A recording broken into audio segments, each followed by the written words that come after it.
Barakata Yahweh, Barakata Yahushai, Barakata Yahweh, Barakata Yahushai, Barakata Yahweh, Ba'ashem, Yahushai, Ba'ashem, Wakakadash, double honors and salutations to the elders and apostles who grew up in rule well, and to the Akin around the four corners of the earth. Shalom, shalom, shalom. Yeah, yeah, Poland is between a rock and a hard place, alright, and ever since they decided to join hands with the EU, okay? And it's what happens, man. You know, that feeling that pressure, either to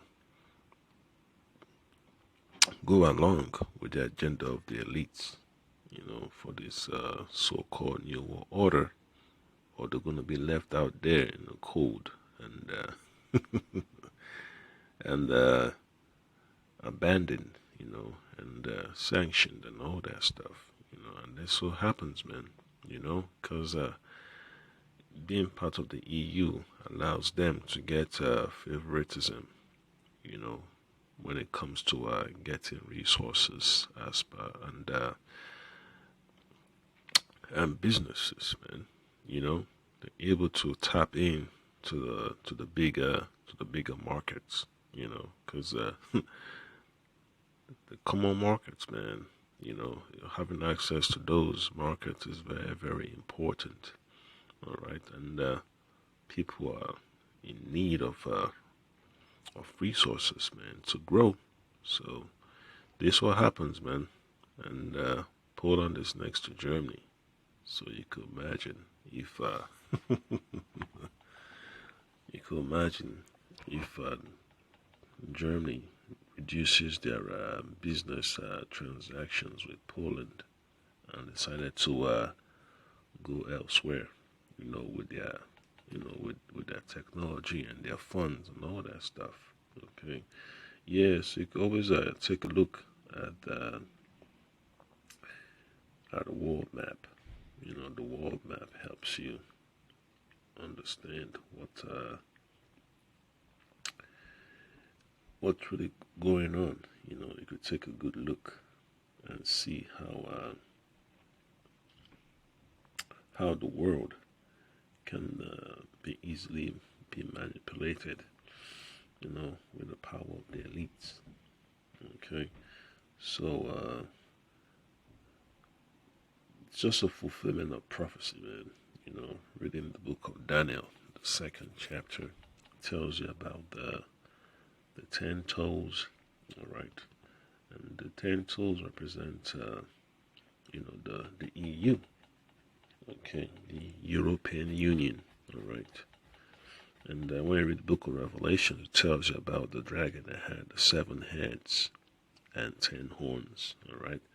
So that's basically the EU system. Okay. The EU structure.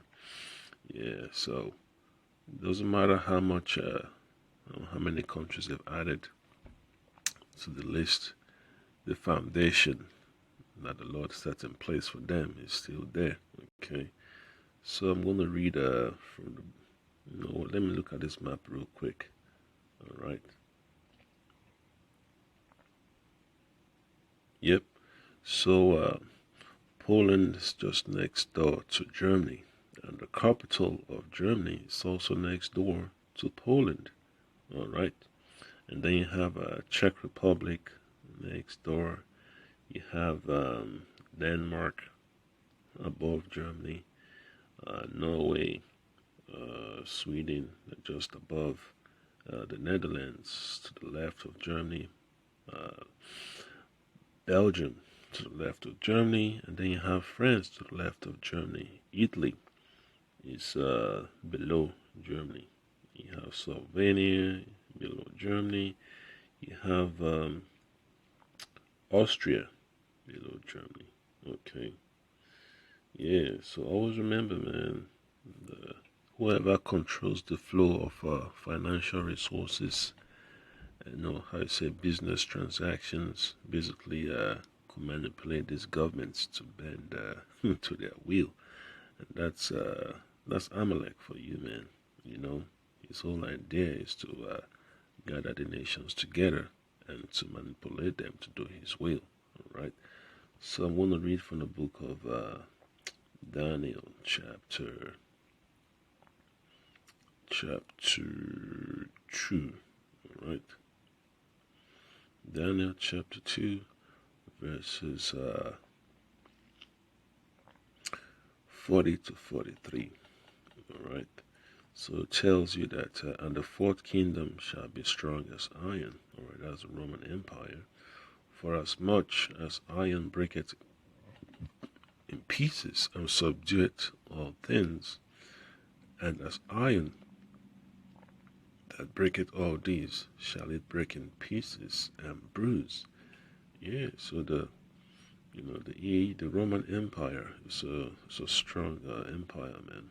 Able to conquer lands far and wide, but they didn't really get a chance to go as far as they would want to.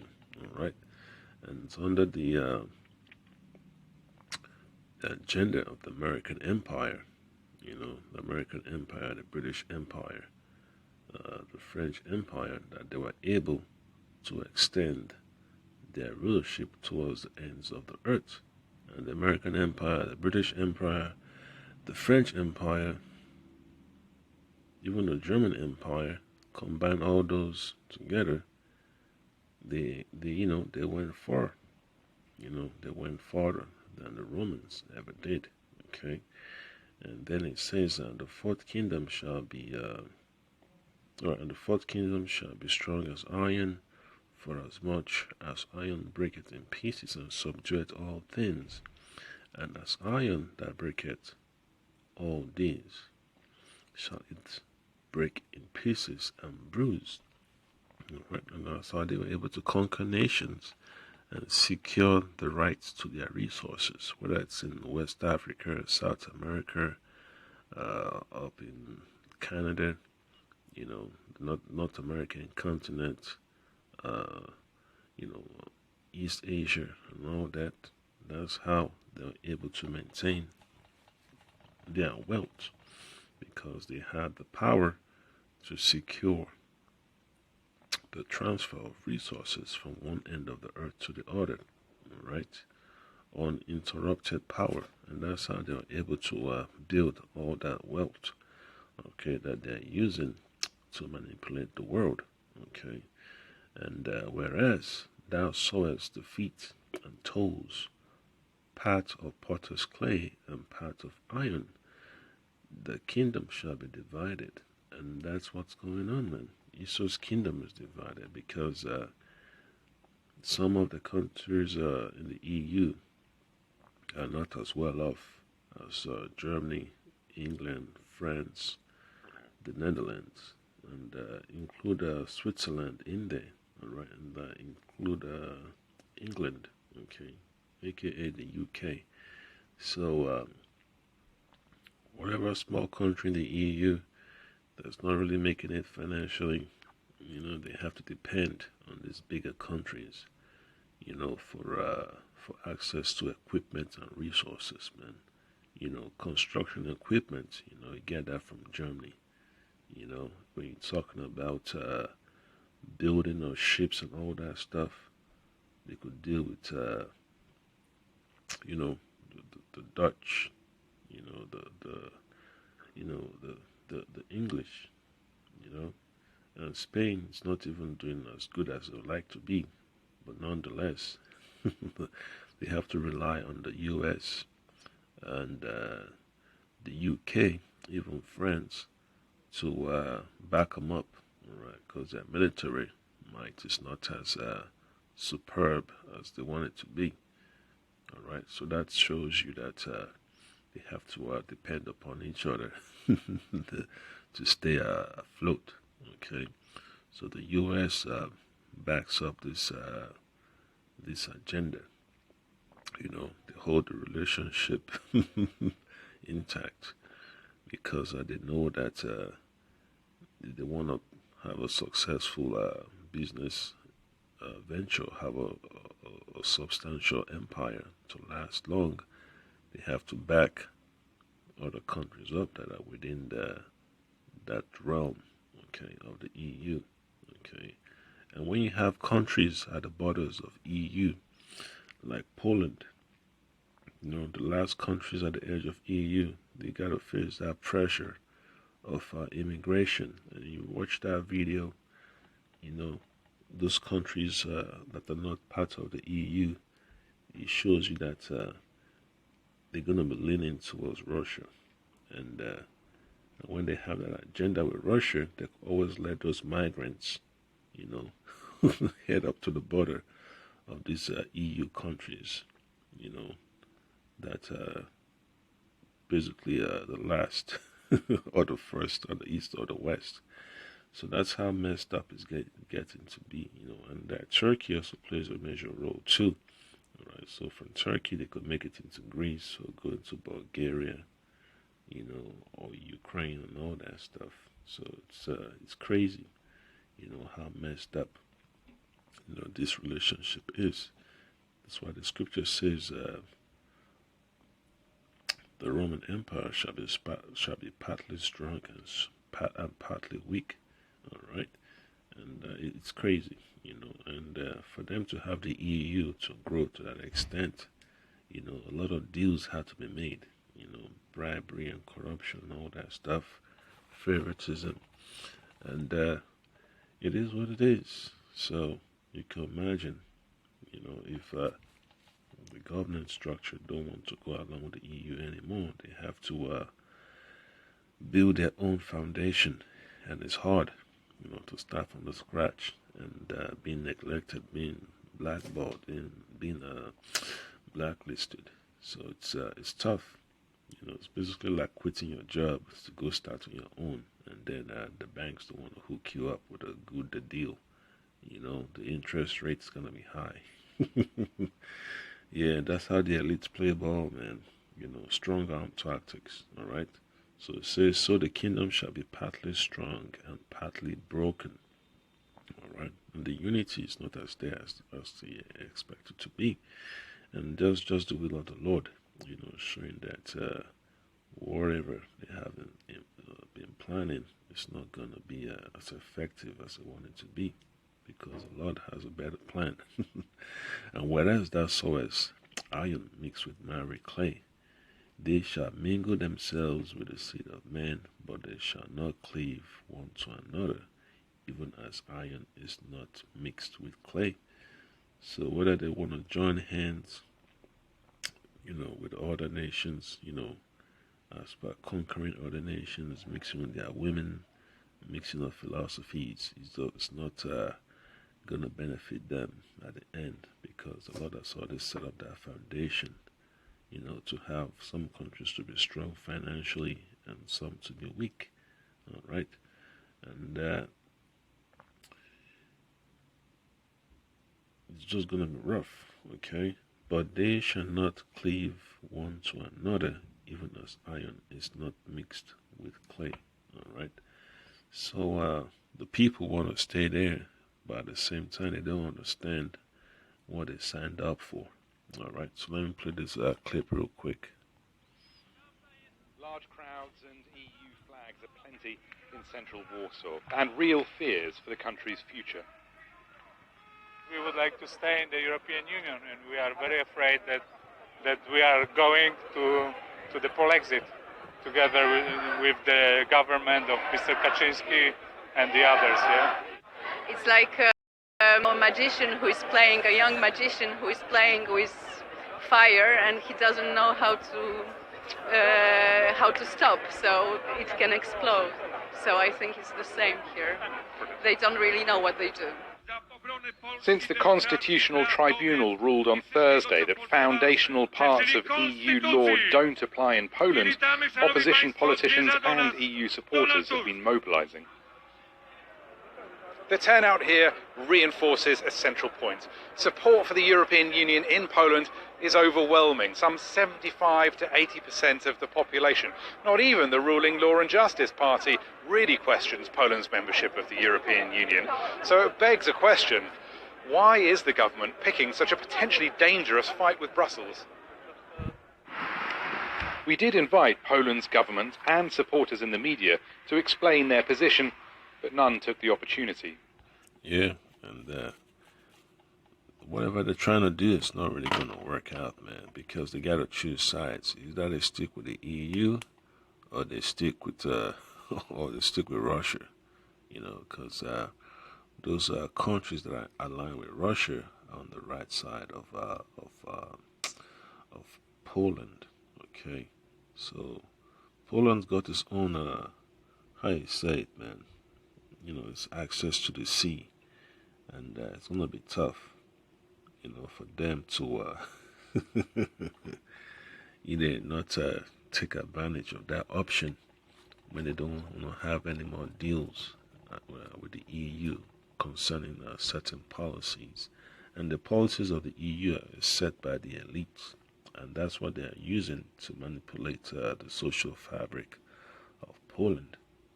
People are upset, but at the same time, they don't want to give up, the goodies that they've been receiving, from the West. All right, so that's what happens, man. When these deals have been made, they don't understand that what's going to happen down the line, and the folks that are at the top don't really care, man. As long as the money keeps flowing in, that's all it is. So I put the question to Adam Bodnar.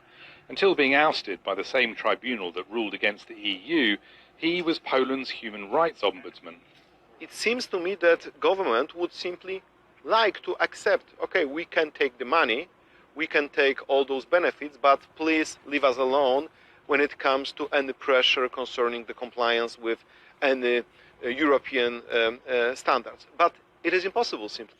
Yeah, that's what the elites have been pushing, the end of sovereignty. Okay, and that's what happens, man. When a country no longer has sovereignty over its territory, they are subject to the will of the elites that control the finances, that have the military muscle, the financial muscle, to do and undo. All right, so it's gonna be crazy, man, to see how this turns out. So the book of Ezekiel chapter 28 verses 4 and 5 gives you a glimpse of Esau's financial structure and his mindset. All right, so it says in verse 4, Ezekiel 28 verse 4, with thy wisdom and with thine understanding thou hast gotten thee riches, and hast gotten gold and silver into thy treasures. So when someone is getting money, going over the whole world, forcing countries to make deals, hey, whoever sees that happening might want to take advantage of it. And that's exactly what these Polish elites did, man.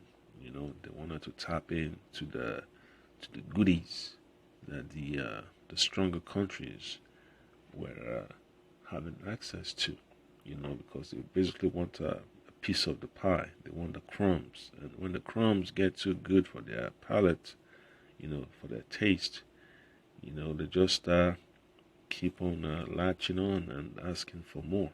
All right, and then it says, verse 5, by thy great wisdom and by thy traffic hast thou increased thy riches, and thine heart is lifted up because of thy riches. Yeah.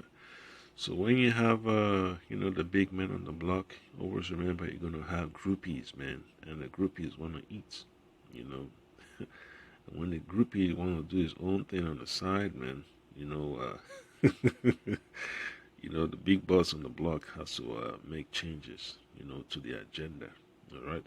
So it's gonna be a crazy turnout, as these things unravel. So it's only a matter of time, man, to see how this drama is gonna play out. All right.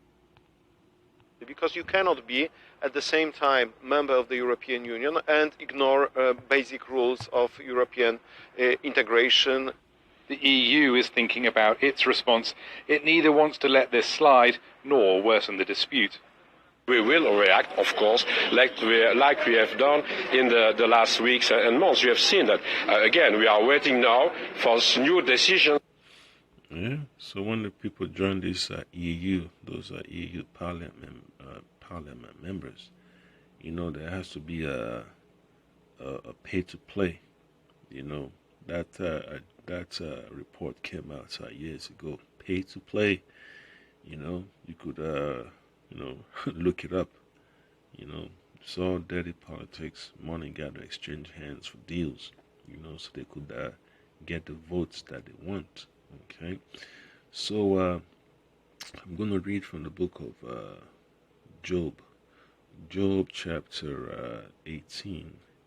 You're going to read verses 5 and 6 and 7. It says, Yea, the light of the wicked shall be put out, and the spark of his fire shall not shine. All right. So all that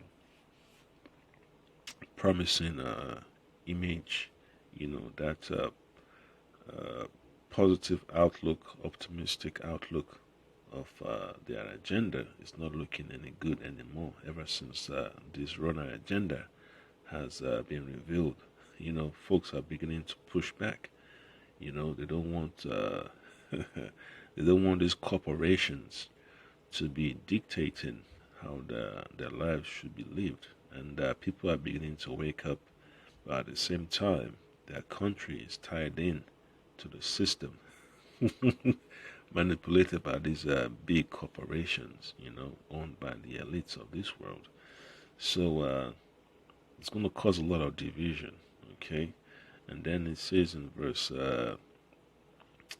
6, the light, right? The light shall be dark in his tabernacle, and his candle shall be put out with him.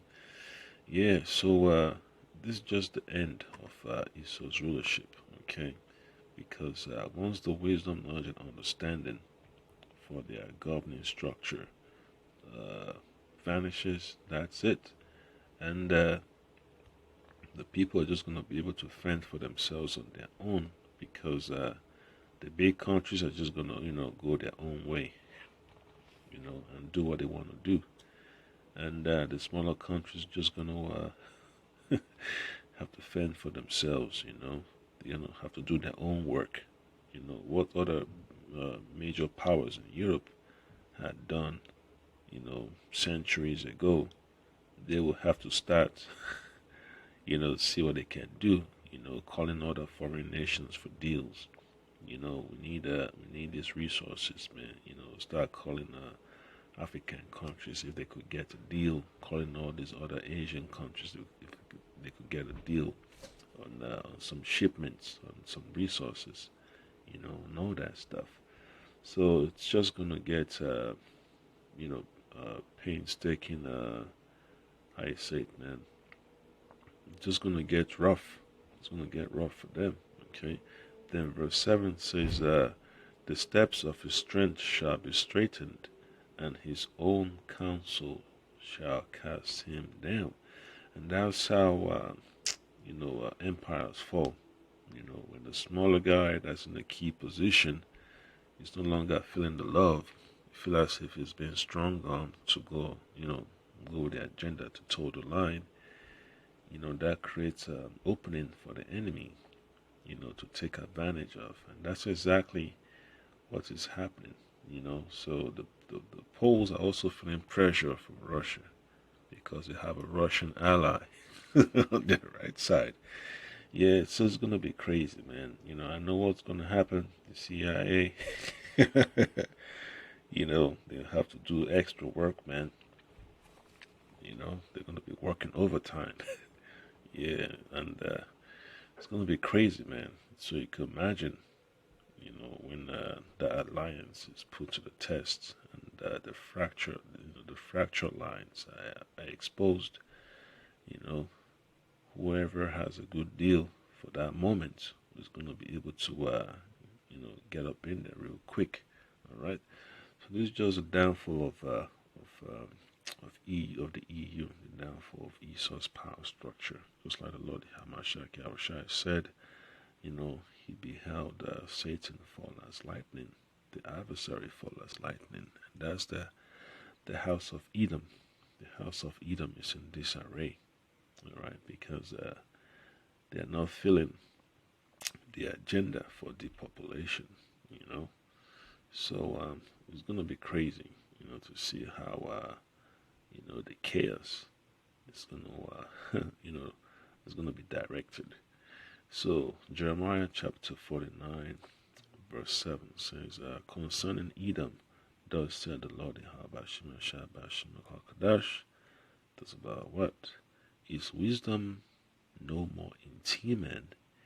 Is counsel perished from the prudent? Is their wisdom vanished?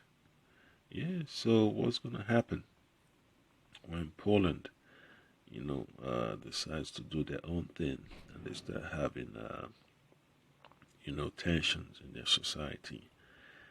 Folks are going to decide to go into Germany, they're going to decide to go to the UK or go to France or go to the Netherlands, because they can't take the pressure anymore, all right, because the port is running on empty, So it's going to be crazy, man.